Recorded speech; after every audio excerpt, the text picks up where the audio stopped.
Good afternoon and thanks for joining us on the Midday News. I am Olayinka Iroyin. A cross-section of stakeholders and members of the All Progressives Congress APC in Ekiti State have concluded plans to hold a mega endorsement for Governor Biodun Oyebanji and his deputy Okinlu Amunisadiafuye for the second term in office ahead of the next year's governorship election. The chairman, State Endorsement Committee for Bao and Tinubu, Chief Abiodun Aluko, who made the revelation at a press conference in Ado, said that the present administration must not be interrupted so as to ensure that good governance continues. BSS reporter Adedayo Adeleye has the details. Chief Aluko, while addressing journalists, cited the administration's achievements in infrastructure, education, healthcare, human capital development, and the governor's inclusive leadership as reasons for their decision. In Ekiti State, of course, you don't need to be told. Even nearly every sector, you talk of teachers, you talk of pensioners, you talk of public servants, you talk of farmers, you talk every sector of the society in Ekiti State has at one time or the other endorsed the governor of Ekiti State for second term. And there is no community, there is no local government in Ekiti State that you cannot, that you will not see the effect of what Bao is doing in Ekiti State. He announced that the mega endorsement would take place on the 23rd of this month at the Ekiti Parappa Pavilion in Ado-Ekiti. We are endorsing Bao for second term, President Bola Ahmed Tinubu for second term, and both will be unveiled on the 23rd of this month at the Ekiti Kete Pavilion along New Iyi Road. Chief Aluko also commended President Bola Tinubu for transforming the nation's economy, saying he deserved a second term. Like the adage, a good turn deserves another, we believe that President Bola Ahmed Tinubu should be given a second term, and all the stakeholders, including the caucus of APC in Ekiti State, headed by Otumbani Yaribayo and former Governor Fayemi, and all the leaders of APC had at the caucus meeting endorsed President Ahmed Bola Tinubu for second term, as well as Bao for second term as well. What we are witnessing in Nigeria today, well, we thank God that we have somebody like Tinubu, or else the situation would have been much, much worse. On the newly formed coalition of opposition parties under the African Democratic Congress ADC, Chief Aluko has this to say. To the best of my knowledge as a person, is dead on arrival. ADC does not exist in Ekiti State.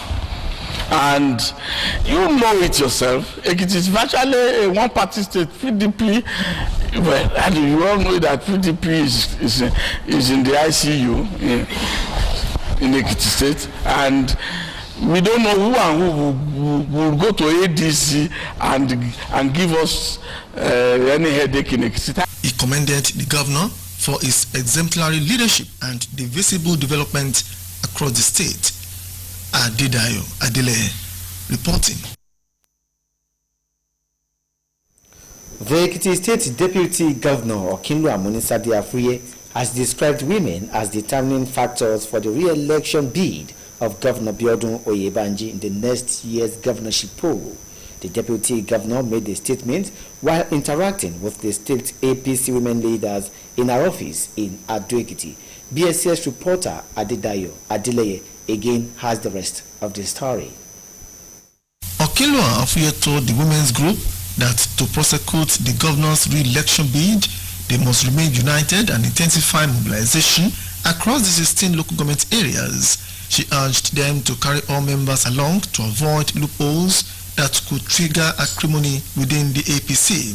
The deputy governor also directed the women leaders to collaborate with other arms and groups in the party to ensure the proposed mobilization tour effectively sensitized the public on the governor's achievements.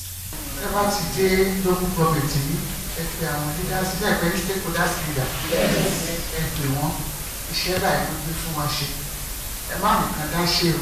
In her remarks, the secretary to the state government, Professor Abibat Adubiaro, announced that the local government tour would begin on Monday in Ekiti East. On Monday, a máa lọ sí Ekiti East láago mẹ́wàá tó bá di aago méjìlá a máa lọ sí Gbọ́yìn, Èmùrè aago méjì, Ìṣẹ̀ọ̀rọ̀ aago mẹ́rin. The Director General, Office of Community Communications, Mrs. Mary Oshomotosho, charged the women to work towards their shared goals.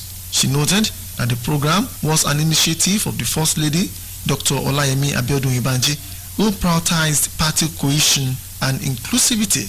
The chairperson of the APC Elders Forum Women's Wing, Mrs. Urunke Okusanya, commended the leaders for their support since the start of Governor Ibanji's administration, describing it as a driving force for effective governance. Adedayo Adele reporting. The chairman of the Urban Renewal Agency, Mr. Oluwole Ariyo, has commended the retired general manager of the agency, Mr. Olumide Fatoba, for his commitment to duty as he bows out of service after 35 years of meritorious service. Ariyo described Fatoba as industrious and a role model throughout his career. BSS reporter Yetunde Oloye completes the story.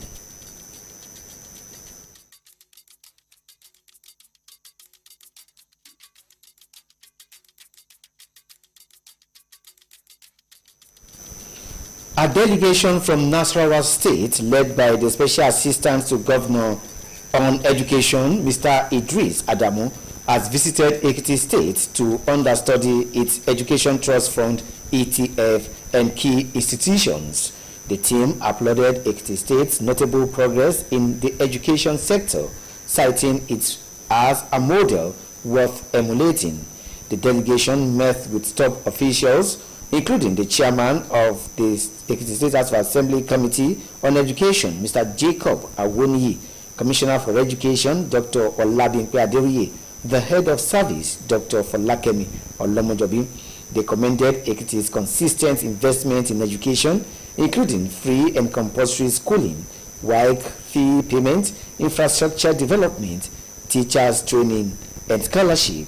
The ETF Executive Secretary, Mrs. Bossede Jegede, led the team on a tour of strategic agencies and institutions, highlighting the ETF's role in swiftly addressing educational needs.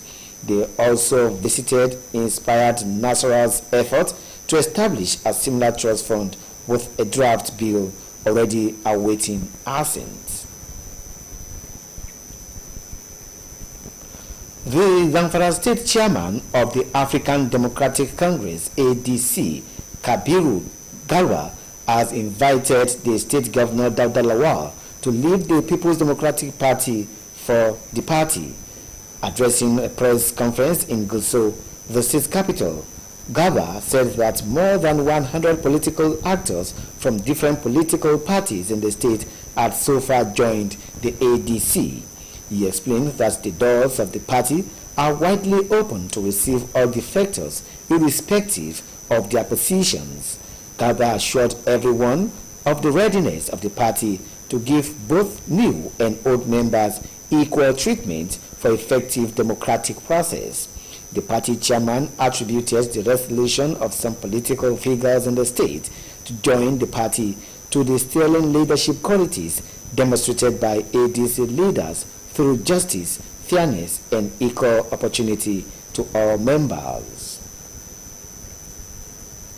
The National Security Advisor, Malam Nuhu Ribadu, has reaffirmed the commitment of the administration of President Bola Tinubu towards surmounting the inherited intractable security challenges. Ribadu gave the assertion at the 50th anniversary celebration of the Nigerian Defense Academy 18 regular course held in Abuja. The National Security Advisor, who delivered a lecture titled Veterans as Significant National Assets, said that Nigeria had stood at a dangerous crossroad in 2022, grappling with multiple crises that threatened its unity, stability, and future. He explained that the challenges ranged from the insurgency that ravaged northeast to the blood-soaked valley in the northwest. According to him, the government had made bold strides in restoring security and rebuilding national confidence. Ribado noted that the northwest, which had been ravaged by bandits, was witnessing changes, adding that over 11,250 hostages had been rescued in Zamfara and Kaduna states alone. The Senate has given conditions for the reinstatement of Senator Natasha Akpoti-Uduaghan after Federal High Court in Abuja nullified the 6-month suspension handed down on her by the Senate. Justice Bintan Yako, in a judgment, ordered the Senate to reinstate the Kogi Central Senator, describing her suspension as excessive. Reacting to the judgment, the Senate spokesperson, Yemi Adaramodu, said that the Red Chamber would not immediately reinstate the embattled senator. Adaramodu stated that the court's judgment did not override the Senate's constitutional powers to discipline its members. It will be recalled that in March, Akpoti-Uduaghan was suspended by the Red Chamber for 6 months for alleged gross misconduct following her face-off with the Senate President, Godswill Akpabio, over the sitting arrangement.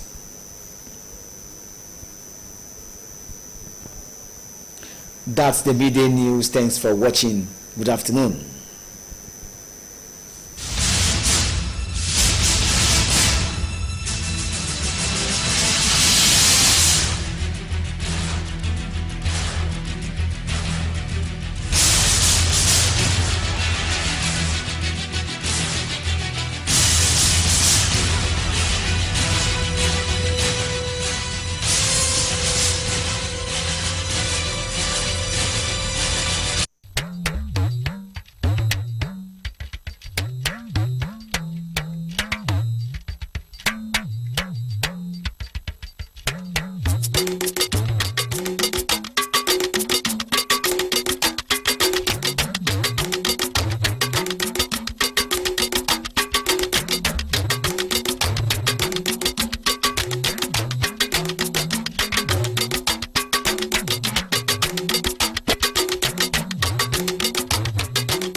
ẹ káàsán ẹ sì káàbọ̀ sórí ìròyìn ọjọ́ kan rí Kelechi David oníròyìn.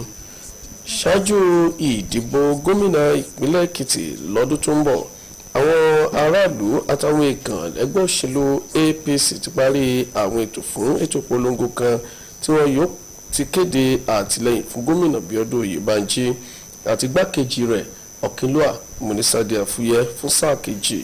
Alága ti ìgbìmọ̀ fún fífọwọ́ sí sáà kejì Báò àti Tinubu nípínlẹ̀ yìí olóyè Abíọ́dún Àlùkòsù tó sọ̀rọ̀ yìí nígbàtí ó ń bá àwọn oníròyìn sọ̀rọ̀ nílùú Adó Èkìtì tẹnumọ́ pé ìjọba tó ń lọ lọ́wọ́ gbọ́dọ̀ tẹ̀síwájú fún ìṣàkóso rere.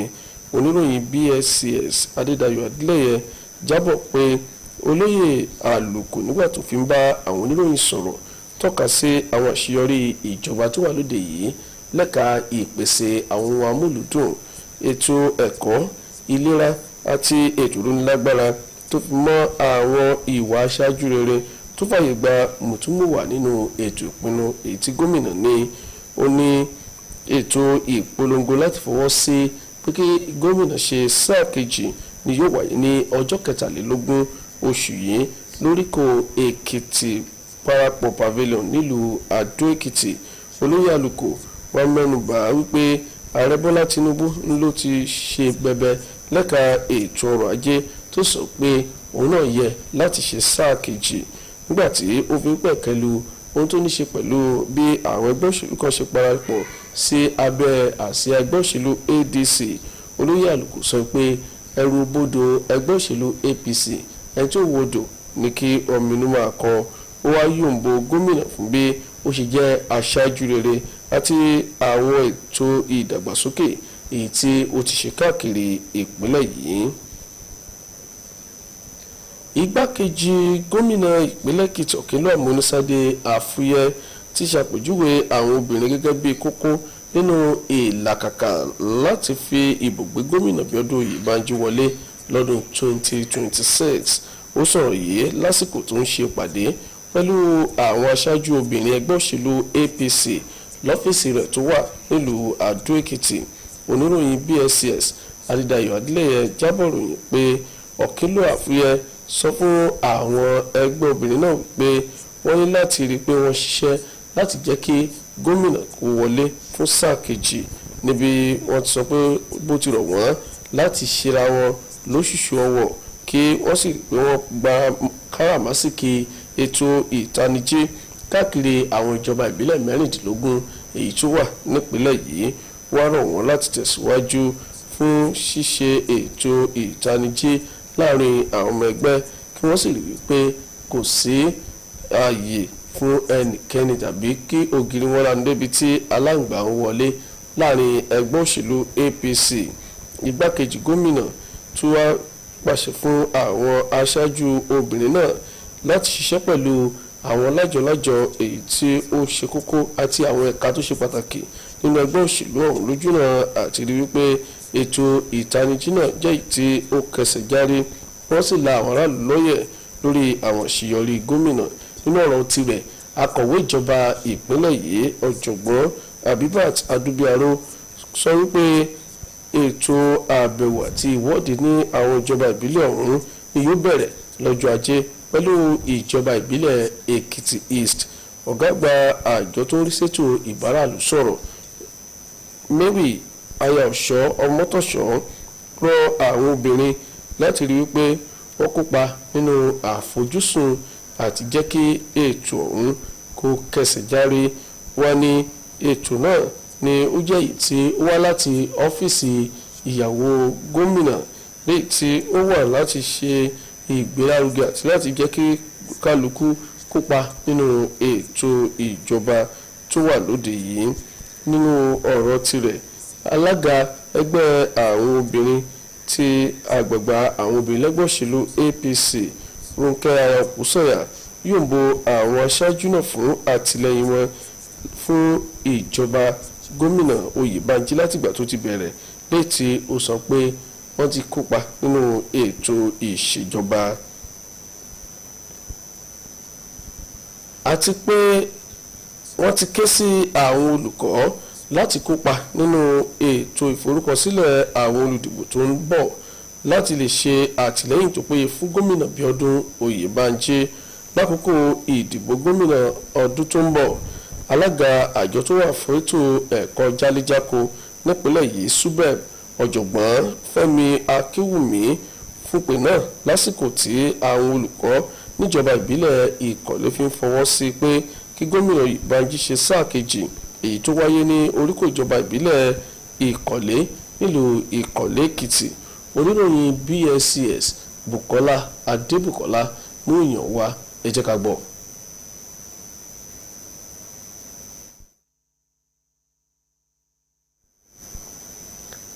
ẹ̀kúnrẹ́rẹ́ ìròyìn náà ní àmà mú wá fún yín nínú àwọn ìròyìn wa tó ń bọ̀. Ikọ̀ aṣojú kan láti ìpínlẹ̀ Nasarawa tí olùrànlọ́wọ́ pàtàkì fún gómìnà lórí ẹ̀kọ́ ọ̀gbẹ́ni Idris Adamu Kòsọ̀díwá ṣàbẹ̀wò sí ìpínlẹ̀ Èkìtì lórí àti ṣe ìwádìí nípa ètò ìrànlọ́wọ́ owó fétò ẹ̀kọ́ rẹ̀ ETF àti àwọn iléeṣẹ́ pàtàkì míì. Ikọ̀ náà gbóríyìn fún ìlọsíwájú pàtàkì tí Èkìtì ní lẹ́ka ètò ẹ̀kọ́ bí wọ́n ti tọ́ka sí gẹ́gẹ́ bí àwòkọ́ṣe tó yẹ láti farawé. Àwọn aṣojú náà ṣèpàdé pẹ̀lú àwọn lọ́gàálọ́gàá lẹ́nu iṣẹ́ ọba tí alága ìgbìmọ̀ tẹ̀kótó ilé lórí ètò ẹ̀kọ́ ọ̀gbẹ́ni Jacob Awoniyi, kọmíṣánná fẹ́tò ẹ̀kọ́ ọ̀mọ̀wé Ọládúpẹ́ Adéríyè àti olórí àwọn òṣìṣẹ́ ọba dókítà Fọlákẹ́mi Ọlọ́mọjọbí wà lára wọn.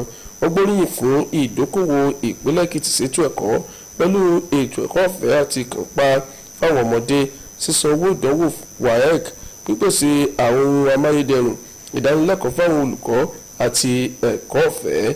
Ọ̀gá àgbà àjọ ETF Bọ́sẹ̀dé Ayájẹ́gẹ́dẹ́ mú ikọ̀ náà lọ wo àwọn iléeṣẹ́ tó ṣe kókó tó ń ṣe àfihàn ipa ETF ní yíyára láti kojú àwọn ìṣòro ètò ẹ̀kọ́. Àbẹ̀wò náà tún ṣe àtìlẹ́yìn àwọn akitiyan ìpínlẹ̀ Nasarawa láti ṣe ìdásílẹ̀ ètò ìrànlọ́wọ́ owó fẹ́tò ẹ̀kọ́ pẹ̀lú àgbékalẹ̀ àbá òfin kan tí wọ́n fẹ́ bọ̀wọ́ lù láìpẹ́. Ikọ̀ aláàbò láwọn oko nípínlẹ̀ Èkìtì ti tẹpẹlẹ mọ́ akitiyan láti lé àwọn ọ̀daràn kúrò láwọn ìlú tó wà nípínlẹ̀ yìí. Ọ̀gá àgbà àjọ náà ọ̀gbẹ́ni Ọlámídé Òní sọ̀rọ̀ náà lákòókò tí ó ń ṣe àfihàn àwọn tó ń gbé egbògi olóró tí wọ́n mú ní àwọn ìletò lẹ́yìn ọ̀pọ̀lọpọ̀ oṣù tí wọ́n ti ṣe iṣẹ́ ọ̀tẹlẹ̀múyẹ́. Ọ́fíìsì àjọ tó wà fún ààbò àwọn àgbẹ̀ àti ohun ọ̀gbìn nílùú Adó Èkìtì ṣàfihàn àwọn afurasí náà ní èyí tó jẹ́ àkọ́kọ́ tí wọ́n ká egbògi olóró ìwọ̀n 300 àti 151 mọ́ lọ́wọ́ nílùú Ìrèlè Èkìtì. Nígbàtí wọ́n ń takùrọ̀sọ pẹ̀lú afurasí náà tí ó pera rẹ̀ ní ọlọ́pàá, ó sọ pé òun fi oògùn olóró náà rán òun níṣẹ́ láti lu ìkọ̀lé sí oníbàárà kan ní agbègbè ilẹ̀ Haúsá, tí ó sọ pé gbogbo ìgbésẹ̀ tí wọ́n ti gbé ni ó ṣàfihàn pé òkété ti bórù mọ́ lọ́wọ́.